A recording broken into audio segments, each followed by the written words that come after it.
আল্লাহ পাক রব্বুল আলামিন বলে 4 গুণওয়ালা মানুষ জান্নাতে যাবে।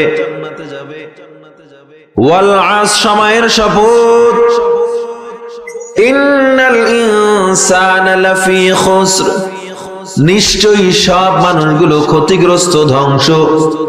ইল্লাল্লাযীনা আমানু, তবে সবাই ধ্বংস না, জাহান্নামী না। 4 গুণওয়ালা মানুষ তারা জাহান্নামে যাবে না। কয় গুণওয়ালা? 4 গুণওয়ালা মানুষ জাহান্নামে যাবে না। 4টা গুণ যেই মানুষের মধ্যে থাকবে, ওই 4টা গুণওয়ালা মানুষ কখনো ক্ষতিগ্রস্তের মধ্যে পড়বে না।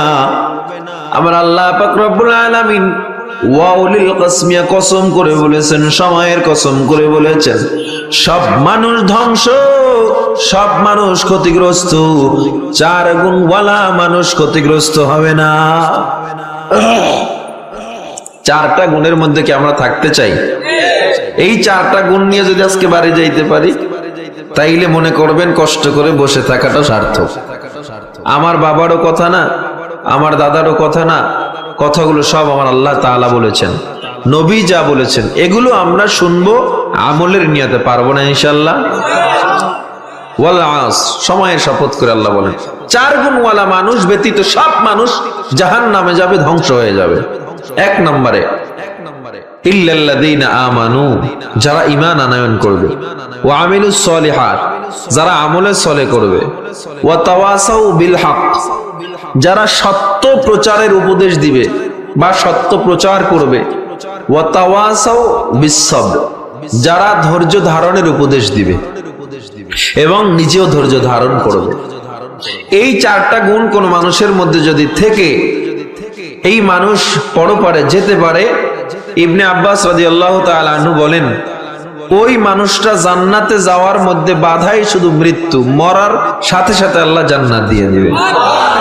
আল্লাহ আল্লাহ क्या मुबारक नाम है, अल्लाह अल्लाह आशिकों का काम है, अल्लाह अल्लाह तू मेरा माबूद है, अल्लाह अल्लाह तू मेरा मकसूद है। আল্লাহ তাআলা জান্নাত দিবে 4 গুণওয়ালা মানুষকে। এখন আসেন, আল্লাহ ঈমানের সাথে আমলের কথা কেন বলেছেন? তাফসীরে রুহুল মানি আল্লামা ইবনে মাসউদ রাদিয়াল্লাহু তাআলা আনহু বর্ণনা করেন, ঈমান এমন একটা সম্পদ, যেই সম্পদ ছাড়া মানুষ জান্নাতে যেতেই পারবে না। আর আমল এমন একটা সম্পদ, যে ঈমানের সাথে আমলকে একত্রিত করে ফেলবে, জাহান্নাম নামক কোন বস্তু তাকে ছুঁতেই পারবে না। এখন তার মানে বোঝা যায়, শুধু ঈমান থাকলেও সে জাহান্নামে যাবে। কেমনে? আপনি আল্লাহরে মানছেন, নবীও মানছেন, আপনার ঈমান আছে না নাই? কিন্তু নামাজ পড়লেন না, রোজা রাখলেন না, সুদ ঘুষ খাইলেন, আপনি জান্নাতে যাবেন না জাহান্নামে? এজন্য মান ক্বালা লা ইলাহা ইল্লাল্লাহ দাখালাল জান্নাহ, যে লা ইলাহা ইল্লাল্লাহ বলেছে সে জান্নাতে যাবে, তবে পিঠের চামড়া থাকবেন। কোটি কোটি বছর জাহান্নামের আগুন সহ্য করে এরপরে কবরে যেতে হবে, এই জান্নাতে যেতে হবে। এখন আমরা কি শুধু ঈমান নিয়েই যেতে চাই, নাকি ঈমানের সাথে আমল নিয়ে যেতে চাই? কেমন ঈমান? আপনার আমার ঈমানের সমস্যা কি? সুদের ধাক্কা লাগলে ঈমানের খুঁটি শেষ, নড়বড়ে হয়ে যায়। ঘুষের ধাক্কায় আপনার আমার ঈমানের খুঁটি নড়বড়ে হয়ে যায়। আফসোস মুসলমান। প্রত্যেকটা মুসলমানের কোরআন পড়া উচিত ছিল, প্রত্যেকটা মুসলমানের উচিত ছিল এই কোরআন শিক্ষা করা, প্রত্যেকটা মুসলমানের উচিত ছিল কিভাবে আমার সন্তানকে আমি কোরআন শিখাবো, এই টেনশন করা। মুসলমান কোরআন তো পড়ে না, অনেক মুসলমান এখানে আছে যাদের ঘরে কোরআন নাই। আপনারা ঠিক আসতে কইলেও ঠিক, জোরে কইলেও ঠিক। অনেক মুসলমান, একজন মুসলমানের চলাফেরা খ্রিস্টানরা যেভাবে চলে, একজন মুসলমান সেভাবে চলতেছে। খ্রিস্টান আজান শুনে মসজিদে যায় না, মুসলমানের সন্তান আজান শুনে মসজিদে যায় না। খ্রিস্টানদের মোবাইলে, ইহুদি খ্রিস্টানদের মোবাইলে, বিধর্মীদের মোবাইলে নাচ গান নর্তকী অভাব নাই, মুসলমানের সন্তানের মোবাইলেও নাচ গানে ভরপুর হয়ে রয়েছে। আজ পর্যন্ত দেখলাম না কোনো হিন্দু আমাদের ঈদের দিন আইসা ঘরে নাস্তা খাইলো, কোনোদিন দেখলাম না কোরবানির দিন আসলো আর মুসলমানের সন্তান দুর্গা পূজায় কালী পূজায় গিয়া হিন্দুদের ওই মূর্তির সামনে গিয়া প্রসাদ খায়, লজ্জা লাগে না? আছে না নাই এমন মুসলমান? পহেলা বৈশাখ আসলে পান্তা ইলিশের তোপে কোথায় ইমান হারিয়ে যায় কেউ দেখে না। হারে, এটা একটা হিন্দু সংস্কৃতি। পহেলা বৈশাখ আসতেছে সামনে, বৈশাখ উদযাপন করে শুভ নববর্ষ। গেল গত মাসে এক নববর্ষ, ইংরেজি নববর্ষ, নববর্ষ উদযাপন করতে গিয়ে কি একটা অবস্থা করে ফেলেছে মানুষের। ঢাকায় যখন নববর্ষ রাত্র 12টা 1 মিনিট, আমার মাহফিল ওদিন বিবাড়িয়ার বাঞ্চারামপুর। মাহফিল থেকে আমার বয়ান শেষ করে আমি ঢাকার ভিতরে কেবল ঢুকছি, আমি মনে করছিলাম মনে হয় গ্রেনেড হামলা হইতেছে কোথাও। আমি বুঝতেই পারি নাই এরা নববর্ষ উদযাপন করতেছে। টাকা নষ্ট করে বাচ্চারা ভয় পায়, মাকে খামচে ধরে আছে, নববর্ষ উদযাপন করতেছে। 16ই ডিসেম্বর উদযাপন করছে কাঁচা বাদাম আর ভাজা বাদাম গান চালাইয়া। কাঁচা বাদাম গান, এটাও একটা গান বাইরেছে, কি কাঁচা বাদাম। শুনছেন আপনারা? হ্যাঁ, এইটা শুনবেন না তা কি শুনবেন? এটাই তো শুনবেন। এইটি চালাইতেছে মুসলমান। যতদিন না পর্যন্ত সামাজিক, রাজনৈতিক, পারিবারিক প্রত্যেকটা জীবনে ইসলামকে সেটিং না করবে, মুসলমান লাঞ্ছিত, অপমানিত হতেই থাকবে। কে ফিরাবে আপনাদেরকে? আল্লাহ পাক রব্বুল আলামিন আমাদেরকে এমন একটা সম্পদ দিয়েছে, কোরআন। ঋগ্বেদ, গীতা, বাইবেল, রামায়ণ রিসার্চ করে কোন মুসলমান বিধর্মী হওয়ার ইতিহাস পাওয়া যায় না। আর এই কোরআন রিসার্চ করে কোটি কোটি বেঈমান কালেমা পড়ে মুসলমান হয়ে গেছে। ১৫০০ বছর হয়ে গেল, আজ পর্যন্ত কোরআনের একটা হরকতের ভুল কেউ বের করতে পারে নাই। ঠিক কিনা জোরে কন? বরং যারা বের করতে গেছে কোরআনের আইনায় তাদের ভুল ধরা পড়ে কালেমা পড়ে মুসলমান হয়ে গেছে। ওরে বান্দা, শুধু তাই নয়, আজ থেকে তুমি 1400 বছর আগ পর্যন্ত যদি দেখো কত মানুষ আসলো গেল। এই যে ভারতের পার্শ্ববর্তী রাষ্ট্র ভারতের একজন বড় একজন পণ্ডিত, একটা না দুইটা না 12টা ভাষার উপরে পাণ্ডিত্য অর্জন করেছিল শিব শক্তি মহারাজ। শিব শক্তি মহারাজ 109টা রাষ্ট্র যিনি সফর করে পরের দিন ঘরে বসে, শিব শক্তি মহারাজ তার বিবিকে ডেকে বলে, বিবি আমি আজ নতুন একটা বইয়ের তালাশ পাইলাম। বলে কি বই? বলে কোরআন। কয় কেমন কোরআন? কয় বিবি আমি যখন আজ ইউরোপ সফর করে যখন আমার ইন্ডিয়ায় আমি পদার্পণ করলাম, পদার্পণ করার আগ মুহূর্তে আমি দেখলাম একটা মাদ্রাসা, ছোট্ট একটা প্রতিষ্ঠান, মুসলমানের প্রতিষ্ঠানের সামনে দিয়া অনেকগুলো ছোট ছোট বাচ্চারা এই বইটা বুকের মধ্যে নিয়ে পড়তে যাইতেছে। আমি বাচ্চাদেরকে দেখিয়া গাড়ি থামাইয়া জিজ্ঞেস করলাম, বাবা তোমার হাতে এটা কি বই? বলে কোরআন। এটা কেমন বই? বলে এই কোরআন আমাদের ধর্মীয় গ্রন্থ, আল্লাহ তাআলা প্রদত্ত একটা বই। শিব শক্তি মহারাজ ওই বাচ্চাদের থেকে কোরআনটা নিয়ে একটু পড়া শুরু করলো। ওই বাচ্চাকে বলে এটা কোথায় পড়ানো হয়? কয় আমাদের মাদ্রাসায়। শিব শক্তি মহারাজ মাদ্রাসা গিয়ে একটা কোরআন ক্রয় করলো, কইরা বাড়ি গেছে।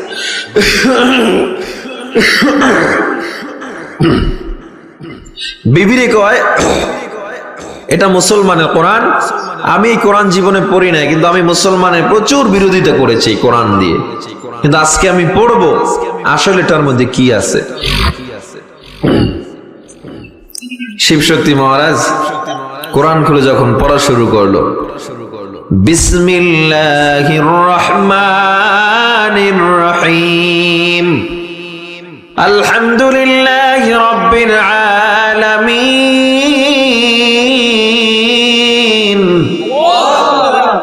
আর রহমান রহিম। শিব শক্তি যখন পড়া শুরু করে অন্তরে কেমন যেন জালজালা শুরু হয়ে যায়। শিব শক্তি যত পড়ে ততই মজা লাগে, যত পড়ে ততই মজা লাগে। শিব শক্তি তাকায় দেখতেছে তার চেহারা থেকে অটোমেটিক পানি পড়তে পড়তে জামা ভিজে গেছে। বিবিকে ডাক দিয়া কয়, বিবি এমন একটা কোরআন আমি দেখলাম, এই কোরআন আমি জীবনে কোনোদিন পাই নাই, কিন্তু আজ আমি পড়ে দেখতেছি কোরআন কোনো মানব রচিত গ্রন্থ না, কোরআন সত্য। কোরআন যিনি লিখেছেন সে আল্লাহ সত্য, মুহাম্মদও সত্য। এটা বইলা তখন শিব শক্তির বিবি কোনো কথা বলে না, চুপচাপ। মানে সব যেন শিব শক্তির বিবি বুঝে, কথা বলে না। শিব শক্তি কোরআনটা রাখছে, পরদিন আবার কোরআন নিয়ে বসে গেছে। শিব শক্তি মহারাজ এবার চিন্তা করতেছে কোরআনের যে মজা কিছুই পাইতেছে না, সে একটা একটা পড়তেছে। অথচ সে 30 লক্ষ হিন্দুদের দেবতা ছিল। কয় লক্ষ? ওনার মুরিদ ছিল কয় লক্ষ? 30 লক্ষ।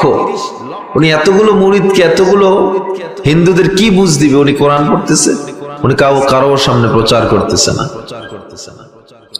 শিব শক্তি মহারাজ ঘরে বসে আজকে পুরা কোরআন পড়া শুরু করলো। চেয়ারে মাথাটা লাগায় এক লাইন এক লাইন এক লাইন এক লাইন পড়তে পড়তে হঠাৎ দেখে মুহাম্মদ নামে একটা শব্দ দেখা যায়। শিব শক্তি মহারাজ মুহাম্মদ নামক শব্দটা দেখিয়া মুহাম্মাদের জীবনী তালাশ করা শুরু করে দেয়। একটা একটা করে নবীর জীবনী যখন পড়তেছে, আয় হায়, মুহাম্মদ এমন একটা দামি ব্যক্তি যার নাম আল্লাহ কোরআনে উঠে দিছে। এই কোরআন এত দামি, মুহাম্মদ না জানি আরো কত দামি। অন্তর থেকে যখন ঈমান, আল্লাহর উপর ঈমান এসে যায়, নবীর উপরে যখন ঈমান এসে যায়, শিব শক্তি বা চোখের পানি ছেড়ে কাঁদে আর বলে, ও নবী, তোমার যদি একবার দেখতে পাইতাম কতই না জানি ভালো হইতো, আমার জীবন ধন্য হয়ে যাইত। একদিন না, 2 দিন না, 40 দিন পর্যন্ত কোরআন হাদিস রিসার্চ করার পর শিব শক্তি একদিন হঠাৎ করে তাকায় দেখে স্বপ্ন ঘরে আমার নবী হাজির হয়ে গেছে। জোরে কোন আল্লাহু আকবার। স্বপ্ন ঘরে আমার নবী ডাক দিয়ে কয়, শিব শক্তি মহারাজ তুমি আমার কেন ডাকো? শিব শক্তি ডাক দিয়া কয়, নবী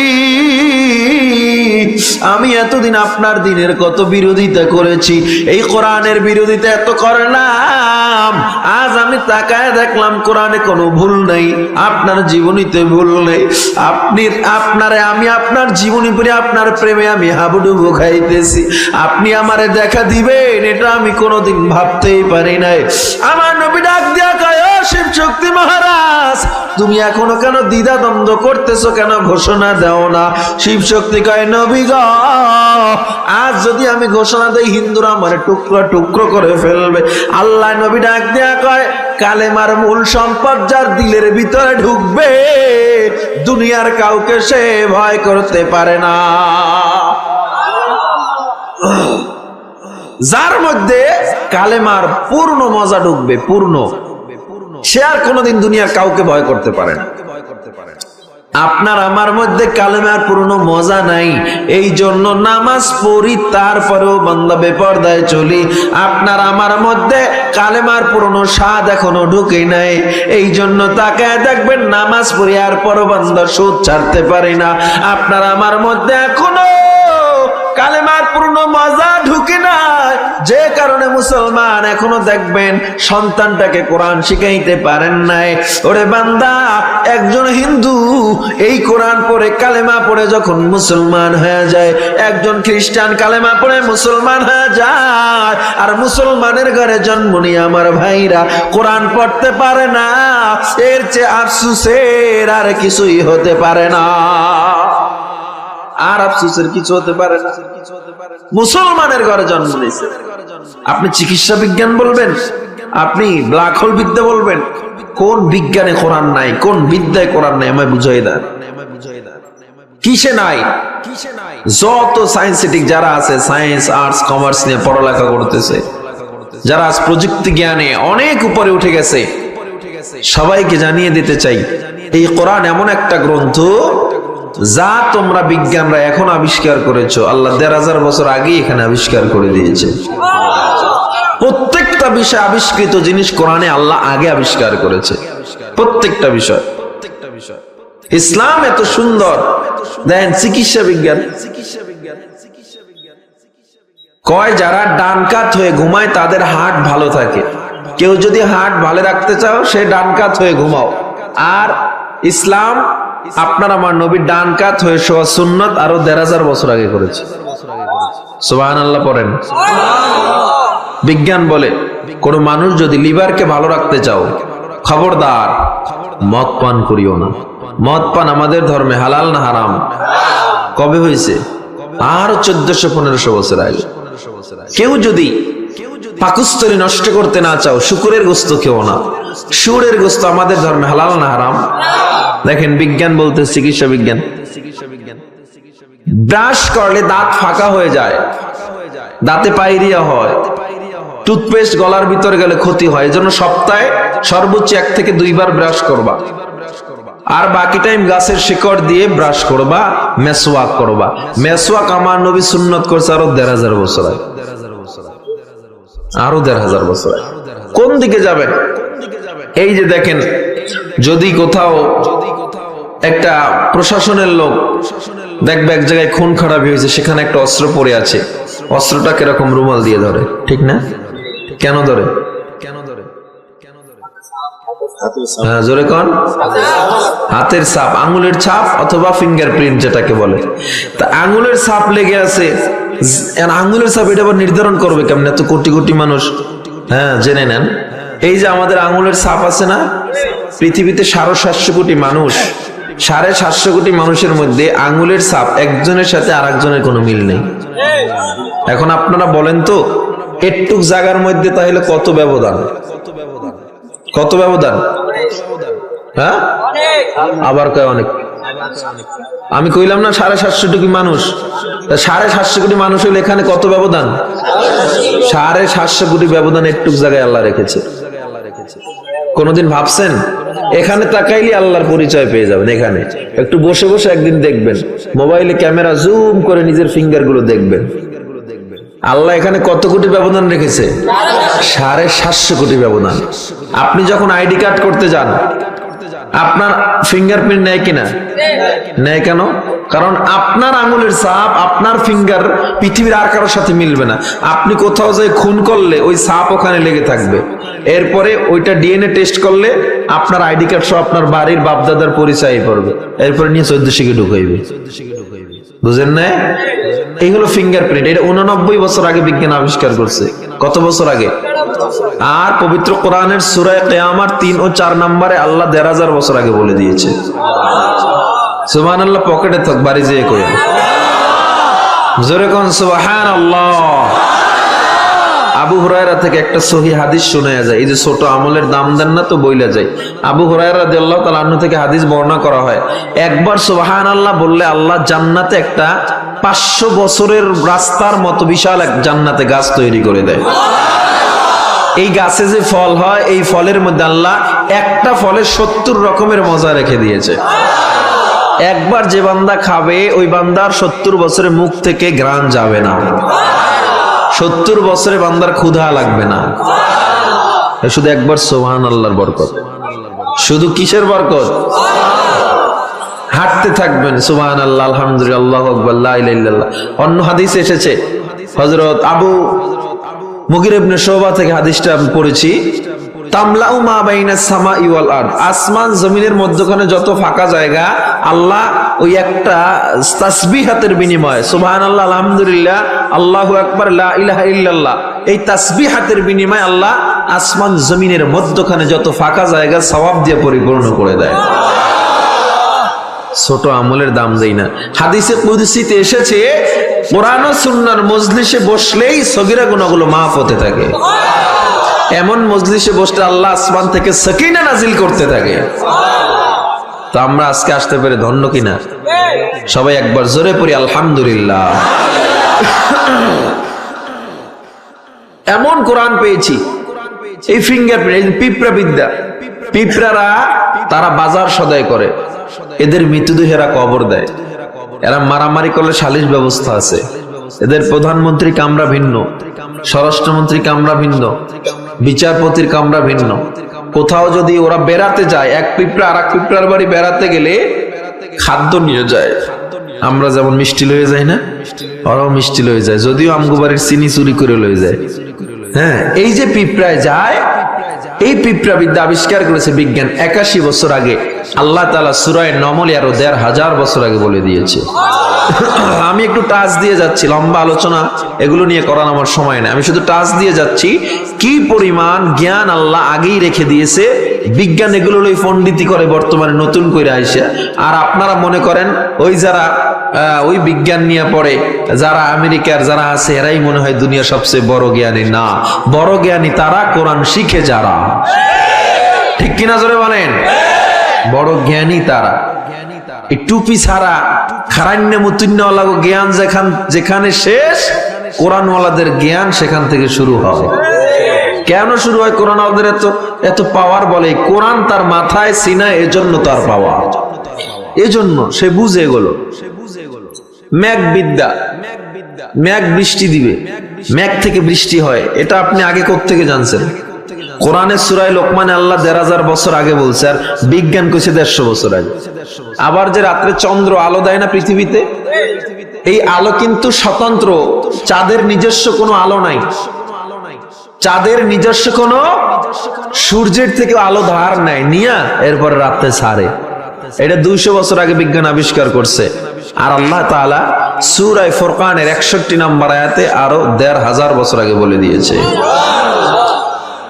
তাবারাকাল্লাযী জাআলা ফিস সামাই বুরুজান ওয়া জাআলা ফিহা সিরাজান ওয়া কমারান মুনীরা।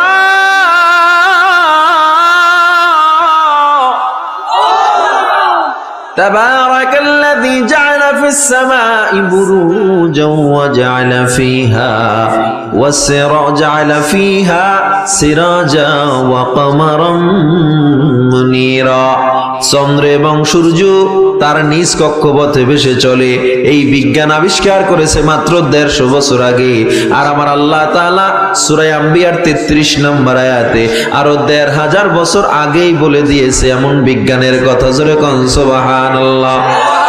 হুয়াল্লাযী খালাকাল লাইলা ওয়ান নাহার,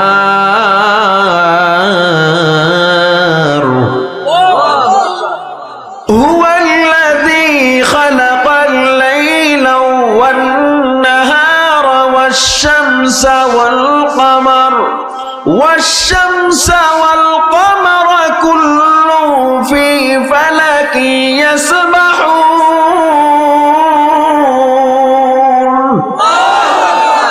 চন্দ্র সূর্যের কক্ষপথ আবিষ্কার করেছে মাত্র বিজ্ঞান 150 বছর আগে। আর আল্লাহ তাআলা পবিত্র কোরআনে আরো 1500 বছর আগে বলে দিয়েছে। এজন্য বলি বান্দা, যত শিক্ষা লাভ করো না কেন, কোরআনের শিক্ষা না থাকলে ওই শিক্ষার কোনো দাম নাই। ওই শিক্ষার কোনো দাম নাই। যেই শিক্ষায় কোরআন নাই, যেই শিক্ষায় নবীর কথা নাই, ওই শিক্ষার কোনো দাম নাই। ঠিক কিনা জোরে কন? শুধুমাত্র তাই, এই যে ভূমিকম্প হয় না, ভূমিকম্পের কোন মেশিন পৃথিবীতে আবিষ্কার হয় নাই যে আগামীকালকে ভূমিকম্প হতে পারে, এই পূর্বাভাস দেওয়ার মতো কোন মেশিন পৃথিবীতে আবিষ্কার হয় না। কিন্তু একটা মেশিন আছে। কইতে পারেন কি? হ্যাঁ, ভূমিকম্প আগামীকাল কই আপনি কোরআন পড়ে দিতে পারবেন? তখন দি কোরআন কে কইতে পারেন? 100 টাকা দেবো, যান। কইতে পারলে 100 টাকা পুরস্কার দেবো। তো গর্তে ভূমিকম্প হইলে আইয়ে পড়ে, কিন্তু আগে আগে সিগন্যাল দেয়। এই সিগন্যাল কে দিতে পারে এটা বলতে পারলে 100 টাকা দেবো। কোন দেখে কি কইতে পারেন? ভারতে বাইরে হইলে কি হয়েছে? বাইরে তো পানি বন্যা হইলো, বাইরে সিগন্যাল দেয়। সিগন্যাল বুঝেন? কোন আওয়াজ করে অথবা সবাইকে বুঝায় দেয় ভূমিকম্প হচ্ছে। জিজ্ঞা কি? পানিতে জল কম হলে বের হয়। ব্যাং ব্যাং কি? কেউ পারেন না, প্রশ্ন কমন পড়ে না। পাশের দেখেও বলার সুযোগ ছিল না। ব্যাং হলো ভূমিকম্প হওয়ার আগের থেকে কঠোর কঠোর ডাকতে থাকে সুবহানাল্লাহ। এই বিজ্ঞান আবিষ্কার করছে কয়দিন আগে জানেন? ৬৭ বছর আগে। আর আমার আল্লাহ তাআলা পবিত্র কোরআনে সূরা মুজাম্মিল পড়ে দেখলাম এই ব্যাঙের কথা, এই বিজ্ঞানের কথা তাফসীরে পাওয়া যায় ১৪০০ বছর আগে আল্লাহ ইশারা দিয়ে দিয়েছেন। ব্যাঙ কয় প্রকার? ব্যাঙ কয় প্রকার? জোরে কন। আমি আঙ্গুল উঠেছি এর লেগে আমি জিজ্ঞেসি কয় প্রকার। আরে ভাই আজকে কিন্তু এটা ক্লাস, এই কান সুখ করতে হয় না, একটু ক্লাস করে যান। ব্যাঙ কয় প্রকার কন? একজনে ২, একজনে ৩। বিষয় হইলো এমন, একজনে জিজ্ঞে ফজরের নামাজ কয় রাকাত? কয় ১৪-১৫ রাকাত তৈবই। পরে ধমক দিছে, ঘরে গেছে, ঘরে গিয়ে বউরে জিগায় হুজুরে আমারে জিগাইছে ফজরের নামাজ কয় রাকাত? কয় তুমি কি কইছো? কয় ১৪-১৫ রাকাত কইয়া লাইছে। এবার ৪ রাকাত নামাজ, তুমি ১৪-১৫ রাকাত কইছো? কয় ৪ রাকাত ১৫ রাকাত কইছে, এর লিগে হুজুরের রাগ হইছে। আর একা ৪ রাকাত, বিষয়টা এমন হয়ে গেছে। পৃথিবীতে ব্যাঙ হইল ৪৭৪০ প্রকার। কই আগরতলা, কই উগুরতলা। হ্যাঁ, ৪৭৪০ প্রকার ব্যাঙ আল্লাহ সৃষ্টি করেছে। এর মধ্যে একটা আছে সোনা ব্যাঙ। ওই যে আমরা কই না স্বর্ণালী কালারের রং যেটা, এই সোনা ব্যাঙ বিক্রি করে গণপ্রজাতন্ত্রী বাংলাদেশ সরকার প্রতি বছর ৬০ লক্ষ মার্কিন ডলার ইনকাম করে। সুবহানাল্লাহ।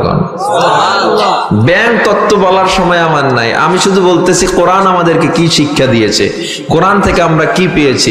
যারা মনে করেন হুজুররা খালি মানুষের বাড়ি খায় আর বুড়ি বাড়ায়, এদেরকে জানাইতেছি। আছে না এমন লোক? আছে না? চার দোকানে বই বই বিড়ি খায়, চা খায়, আর কয় হুজুররা এই দেশটারে খাইছে। আবার কয় ঠিক হুজুরা দেশ খাইছে। হ্যাঁ,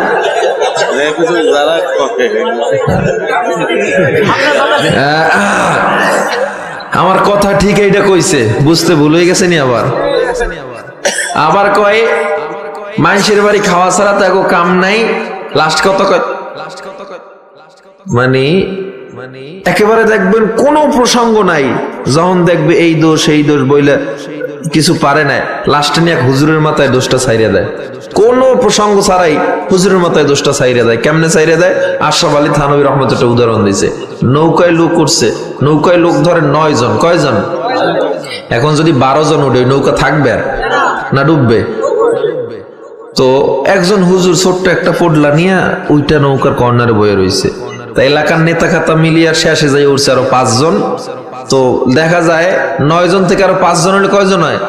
১৪ জন লোক। নৌকা তো ডুবতেছে, পানি এক্ষণে তুলতেছে, নদীর ভিতরে ছাইড়া দিছে। নেতার দাপট কি করবে? মাঝিরে খুব ইচ্ছা মতো ধমকাইতেছে, তুই লোক বেশি লইছিস না? ওই নেতায় ধমকাইতেছে, তুই লোক বেশি। আর নেতায় তো ভয়তে বলতে পারে না যে আপনারাই বেশি।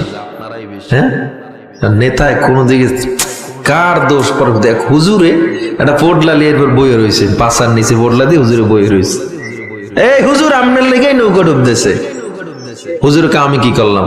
আমনে উঠছেন একটা পোডলা মাথায় লইছে, এবার পাশার নিচে দিয়েছেন, এটা মাথায় লন মিয়া তাড়াতাড়ি। পোডলা মাথায় লইলে ওজন কি কমে গেছে নি? একজনে ঘোড়ার পিঠে করে যাইতেছে, একটা বস্তা নিয়ে যাচ্ছে, পাশে ওই এক দরদি কইতেছে কত বড় জানোয়ার, চিন্তা করছে? নিজে নিজে চড়ছে ঘোড়ার উপরে, একটা বস্তা আর লইছে ঘোড়ায়, ওটা মাথায় লইতে পারে না, তাইলে আর ঘোড়াটার কষ্ট হয়? বিষয়টা হইল ওদের নজরে সব দোষ যদিও হুজুরদের দেওয়া হয়, প্রকৃত পক্ষে সব দোষ কি হুজুরদের? দেশটা দুর্নীতিতে ৫ বার চ্যাম্পিয়ন বানাইছো, তোরা আর দোষ দাও হুজুর গো না? হুজুররা দেশ খাইছে না খাজুররা খাইছে? হুজুররা দেশ খায় না। বাকি হুজুরদের হাতে দিয়ে দেখেন, ১ সপ্তাহে দুর্নীতি মুক্ত করে ছাড়বো ইনশাআল্লাহ। ঠিক কিনা জোরে কন? কারণ আমরা ওমরের জাতি। ঠিক কিনা জোরে বলেন? আমরা নবীজির থেকে সিয়াসাত শিখেছি, আমরা রডের বদলে বাঁশ দেওয়া শিখি না। হ্যাঁ, জনগণের টাকা খাই, একজনে আঙ্গুল ফুলে কলা গাছ, সুইস ব্যাংকে টাকা বিদেশ পাঠায়। আছে না নাই? যে যে হালতে আছে থাক, দোয়া করি বাংলাদেশ যেভাবে চলতেছে আল্লাহ যেন আরো স্বচ্ছভাবে চালানোর তৌফিক দান করেন।